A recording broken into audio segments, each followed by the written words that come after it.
Ahoy, everybody, and welcome back to another diecast review. And yes, we are doing something a little bit different. I feel like I've been saying that a lot recently, that we're doing different things.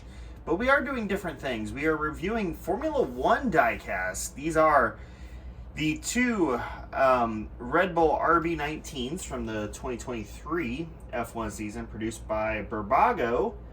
I think that's how you say it, in 1 to 43 scale. So, why did I get these? Well, they're at Walmart, and it's easy. Actually, if you really want to be exact, this one is at Walmart, and it is obscenely easy to get. This one's a little bit more difficult, but not as hard as, say, the Daniel Ricciardo or the Lando Norris or any of those. But anyways, yes, we are reviewing F1 diecast. But Kevin, don't you despise F1 and call it the elitist playground that it is? Why, yes I do, actually. But I do find the cars cool. Granted, I just hate the fan base, and they're $10 at Walmart, $7 at Target. So why not? Who doesn't have $10 or $7 or whatever, blah, blah, blah. So let's go ahead and take a look at these. We're going to put Checo off to the side because this thing will automatically get 1,000 more views if we're talking about the Max Verstappen car, even though they're literally the exact same. Anyways, let's take a look at this puppy. So this is the Red Bull RB19, 1/43 scale. On the front wing, we got Red Bull and Bybit with some detail-ish, rough details. With the elements, you kind of have a carbon fiber texture on that front wing. And you can see the little braces or whatever that kind of bind the elements to the front wing. On the side, we have Mobile and the little prancing horse dealio. Going up the nose, we have HRC, which is Honda Research Corporation, Honda Racing Corporation. I was trying to come up with something, but anyways, going up the nose, we have Mobile One, Infinitum, Pirelli, Arctic Wolf, Zoom, CDW, Cash App, and then we have the number 1. We have this little onboard camera detail here, Tag Heuer, Oracle, and then Red Bull there for the TV camera shot. We have a bunch of different sponsors on the Halo. Walmart, which is ironic because I did get these at Walmart. It was the last year cars that I got at Target that still had Walmart on them, but still, irony. Mobile One, Cash App, blah, blah, blah. And then here on the side, we have Bybit. On the barge boards, we have Roush, which has been a long time sponsor of Red Bull Racing. On the side pod, we have Oracle, because it's Oracle Red Bull Formula One team, blah, blah, blah. Some smaller sponsors, Red Bull there. I don't even know what you call this little flat plane here. And then Honda, because remember that time when Honda decided that they were going to leave Formula One and let Red Bull, use their technology but brand the engines as their own? And then Red Bull went out and won a championship in their final season, and then they kind of backtracked and came back. Yeah, that did happen. The number 1 here at the end, something that kind of started in 2017 when they wanted to kind of have more easily identifiable drivers and blah, blah, blah.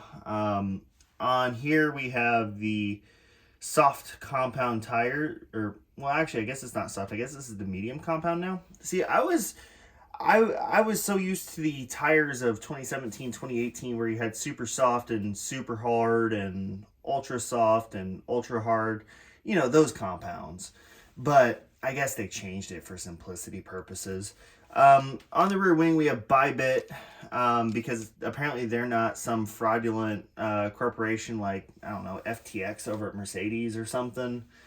I don't see Bybit sponsoring any massive arenas, so I guess that's a promising sign. anyways, on the, you can't even call that an end plate, on kind of the, whatever you want to call that, you have Mobile 1 and Player 00. On the back we have Oracle. Should probably focus, and then we have that cola sponsor, which is like an extension of Red Bull. Underneath you can see the barge board detail. It does say Oracle Red Bull RB19, and then BBurago. Wow, actually has a unit number, 02334. You can kind of see the diffuser in a little bit simplistic form. The two axles are on a common axle, I guess you could put it, or all four wheels are on two common axles. But yeah, they do roll freely. You do have all the TV pods and blah, blah, blah. And the Sergio Perez car does have a different T-bar. That's what I call it. Different T-bar on top. It has the green to denote the second driver. Otherwise, this car is exactly the same. We have Rocked on it, by the way. I want to point that out because it's very close and logo-wise to Rocket, or Rocket, or however you want to pronounce it. Because, you know, that's funny. They don't pay. Their checks bounce. Fun little fact. One thing I do want to point out is, even though these are $10 cars, depending... Oh, and it does have Hard Rock Cafe on the wheel pieces here.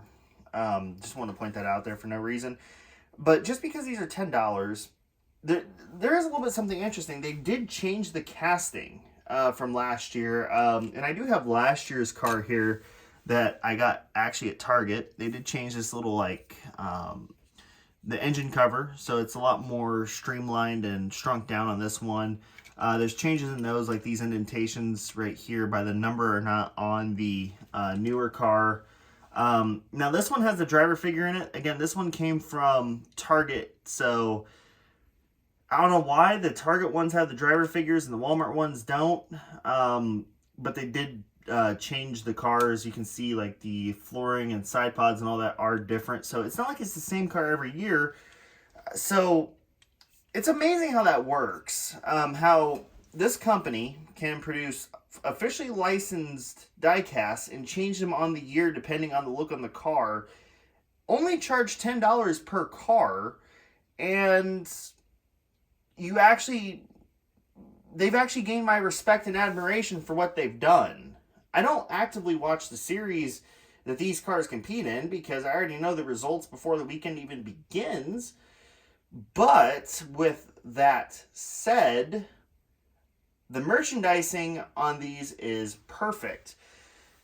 Only if, say, some American series like NASCAR or IndyCar would learn, because for what you can buy with one of these, you can, or for the amount of money that you pay for one of these, you can also get, you know, half of a NASCAR, and you can get one full IndyCar in a smaller scale, and the NASCAR would also be in that said smaller scale of 1/64.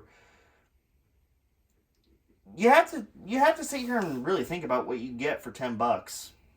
I hate to say it, but these blow anything that NASCAR and IndyCar are doing out of the water. You have to say, but I digress. I mean, it's hard to give these things a negative like rating or score, or really have a negative opinion on them, because they're actually genuinely good products and they are readily available in a mainstream location. You got to give them credit for that. That is really cool. I mean, it's not a new company. They have been making Formula One cars, most notably Ferraris, forever and ever. But you got to give them a lot of credit. They actually did do a pretty damn good job with these. So obviously y'all shop at Walmart, and it's worth going down the toy aisle like I do every time. Hell, sometimes I just go to Walmart just to go down the toy aisle. It's worth going down there and picking some of these up if you come across them. It'd be really cool to build a collection. I actually personally have 10 of the 20 cars, so you know that's neat. And I do intend to review all of them, because let me have a moment of humility here and say flat out, for those of you asking, am I making Formula One diecast reviews just to capitalize and get views? The short answer is yes. Yes, I am. I am completely making these reviews to capitalize on Formula One's so-called popularity amongst the influencer types just to get the views. Is that cheap? Yeah, but it's also fair game. So anyways, that's it for this diecast review. Thank you so much for watching, guys. I guess hitting the like button doesn't matter anymore, so screw it. We'll see you in the next video. Peace out.